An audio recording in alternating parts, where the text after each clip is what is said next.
Welcome back to another episode. Today I'm gonna review the It Came from the Desert games, and we're gonna start with the first It Came from the Desert for the Commodore Amiga. And some of you might wonder, didn't he already review It Came from the Desert? And yes, you are correct, I did. In fact, it was my very first video game review, and for that I still think that the video is okay, but I never was really satisfied with this review. Since I didn't show much of the game, I was very nervous, and yeah, I didn't mention every title of It Came from the Desert games, and so on and so on. So for a long time I wanted to make another review about the It Came from the Desert games, since It Came from the Desert on the Commodore Amiga is still one of my favorite games of all time, and yeah, I think it deserves a better review than the one I did before. So, let's go!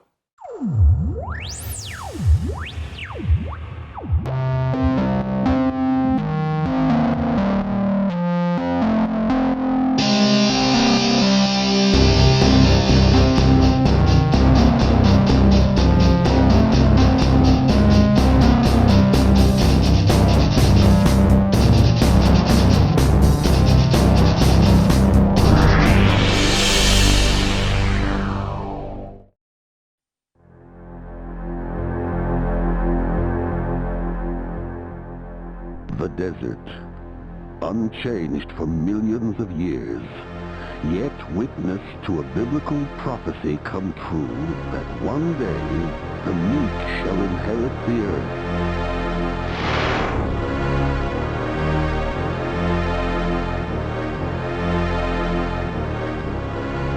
It Came from the Desert is an action-adventure game that was developed by Cinemaware and published by Microsoft. Except in the United States, over there it was also published by Cinemaware. It was released for the Commodore Amiga in the year 1989. The game takes place in the year 1951 in the desert town Lizard Breath, California.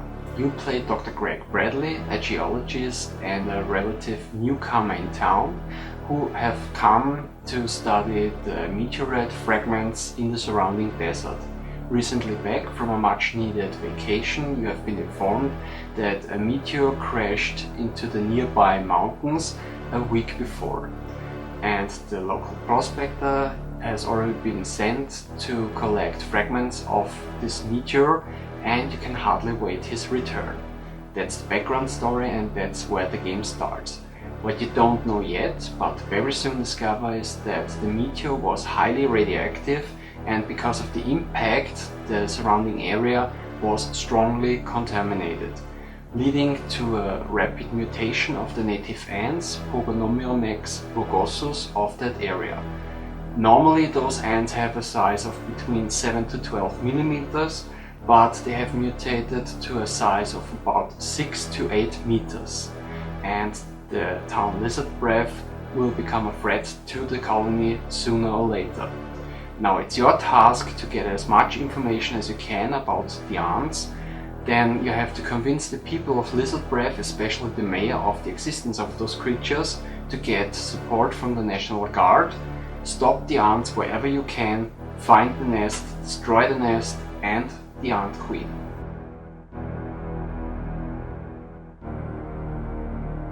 The game uses a text-based character interface, which allows you to think, act and react to situations.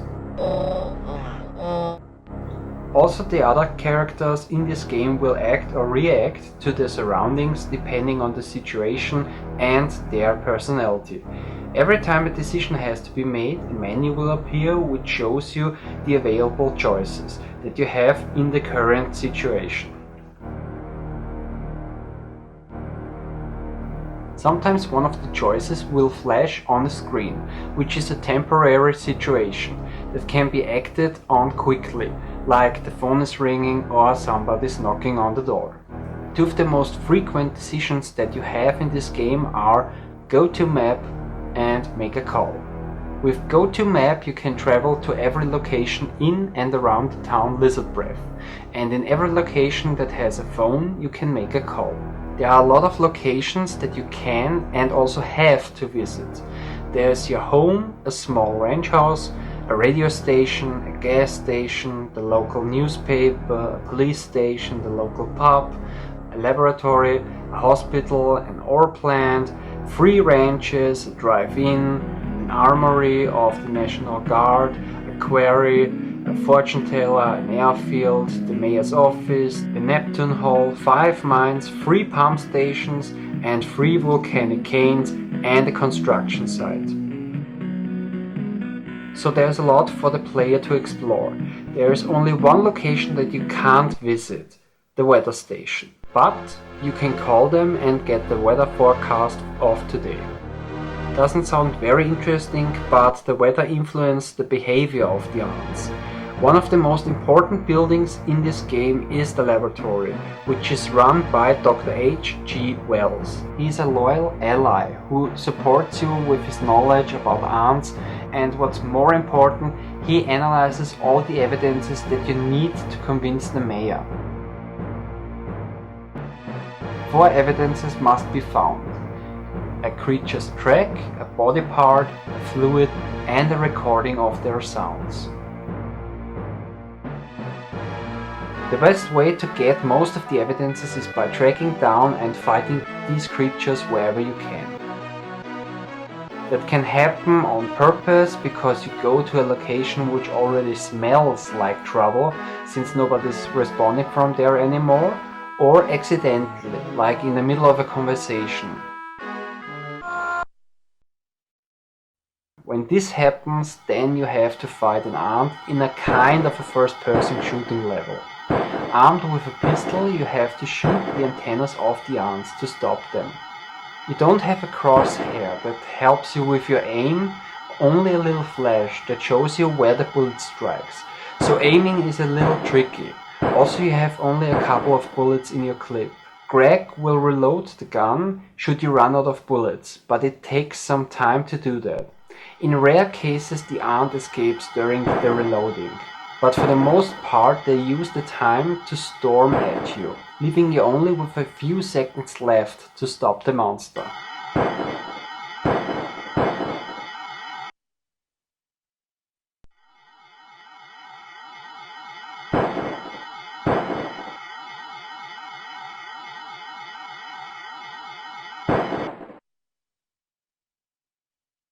If you manage that, the game changes to a top-down view where you fight the remaining ants in this location by foot, using grenades and dynamites. The grenades have a longer range than the dynamite, and the dynamite has a slightly bigger blast exploding radius. By pressing and holding down the joystick button, you bring up a menu bar on the bottom of the screen, which shows you how many grenades and dynamites you have left, and you can also switch between those. It also shows you how many tanks you have in this area and how many airstrikes you have left. Those 2 are only available later on in the game, when you have the support of the National Guard. The goal in this level or action sequence is to blow up ant after ant until they retreat. When you also manage that, then you successfully defended this location and it is safe again, at least for now. And you might also get one of the evidences that you need. There are also some other action sequences in this game, like your living room can accidentally catch on fire and you have to fight the flames with a fire extinguisher, or the local gang of hooligans, the Hellcats, force you into a game of chicken. Then some characters can be angered very easily and without any warning that can lead to a knife fight. At the airfield you can borrow one of the planes to check the activities of the ants. Where they are they heading to a specific location or maybe already attacking it. On the bottom of the screen you have the fuel gauge and your support of chemical spray. With those you can attack the ants from the skies. Just one quick info about ammunition. The further you are in the game, the more ammunition you have in the action sequences. While flying around, you should always keep an eye on the fuel gauge. On a high altitude you fly faster, but you also consume fuel at a faster rate. And it is almost the exact opposite on a low altitude. You can land almost everywhere you want with the plane except buildings and as long as you don't hit any obstacles like rocks. So you can get off the plane, attack some ants, and then get back into the plane and continue your flight, but only as long as the plane has some fuel left. This action sequence ends when you land at the airfield and exit the plane, regardless how many fuel you have left. Then of course it also ends if you crash with the plane, and it also ends if you run out of fuel and manage to land anywhere else. Should this happen, then you lose precious time, because you have to walk back to town. That brings me to the biggest enemy in this game beside the ants, the time. This game takes place in a time-based environment, and for about each second that passes in real time, 1 minute passes in the game. You have 15 days to find and destroy the nest, or the town lizard breath will be wiped off the map. Like in real life, all the buildings have business hours, like from 9 AM to 6 PM. The drive-in, for instance, is only open during the night.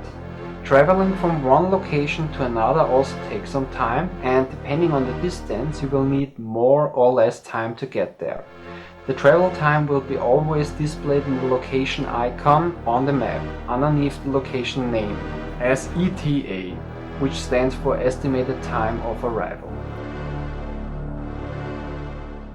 There are a lot of events in this game which will happen at a specific time. For instance, it can happen that somebody visits your house at 8 o'clock in the morning. Now if you are at home, you can answer the door and see who it is and what he or she wants. But if you left home before 8 AM or arrive after 9 AM, the person is gone and you maybe missed out on an opportunity or some important informations. Or you arrive at the laboratory and instead of meeting Dr. Wells, you find a note that says, "I'm at pointy location because I had to check something, you can meet me there." And now it's up to you, do you follow him or not? So even after you played the game a couple of times, it still can surprise you with events or encounters that you never had before, which is a nice touch and increases the replayability.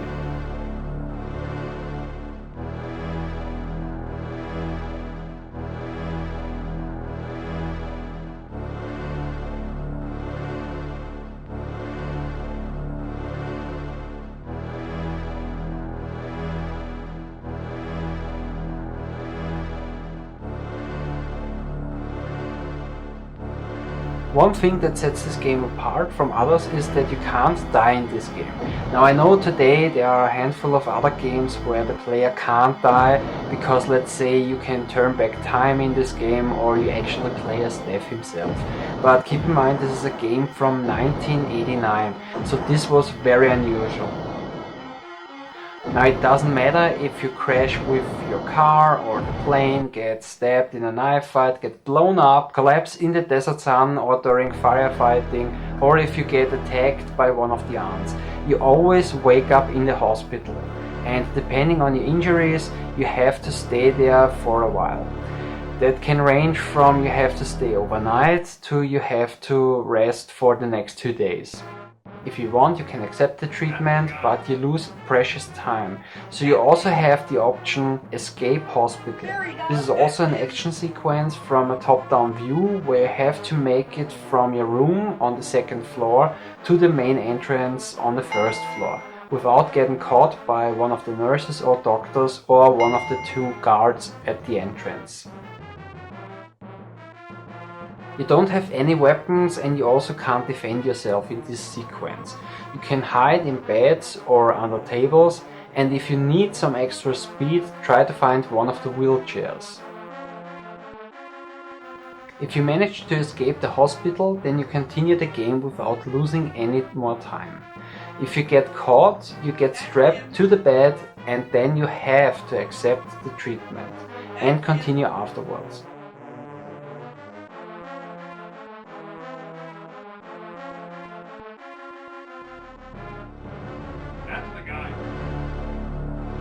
One thing that I almost forgot to mention is that your character should get some sleep every night, if possible 8 hours, since it could happen that he falls asleep on the wheel, and when this happens, then yeah, you're back at the hospital. One last thing, you can only sleep at home. After you manage to convince the mayor, he will call a general alert and puts you in charge of a local task force to defend the town. You now have access to the situation map at the police station. On this map you see all the locations in and around Blizzard Breath. An ant icon appears at each location which is under attack by the ants.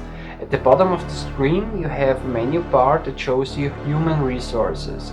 You have the army, police, construction workers and townspeople. You can send those to any location in order to defend it. A location that is marked with a red X stands for destroyed and can't be visited anymore. After you place the troops on the situation map, you should consider to travel to one of the attacked locations and support the troops, especially if it's an important one like the airfield. Since, let's face it, you are the best fighter in town. If you send also the army to that location, then you have tanks and airstrikes available. For every other location that is defended by your troops and gets attacked by ants, the game will calculate how this encounter ends, depending on how many ants are attacking, how many troops are defending the place, and which one. A quick info, the army is strong, the police average, the construction workers and townspeople are weak. After you found the nest and managed to enter it, you come to the last action sequence, which also has a top-down view. Armed with a flamethrower, a time bomb and a rope, you have to fight your way through a labyrinth of twists and turns, always prepared to burn any guarding ant that breaks through the ground right in front or behind you. The queen ant is located in the deepest underground of the second level. After you found her, place the time bomb and run like hell. If you make it back in time, you win the game. If not, well, then try again. You control the game with the joystick, which works alright. The game also has a save feature, which you can find on the top left corner of the map. I personally never used it since the game isn't that long. The difficulty level of this game, in my opinion, is average. None of the action sequences are very hard or anything, and there are a couple of ways to get the evidences. And even if you have bad luck, the game actually helps you every now and then a little bit. So even if you make a whole lot of mistakes and everything seems lost, there still can be a chance to win this game.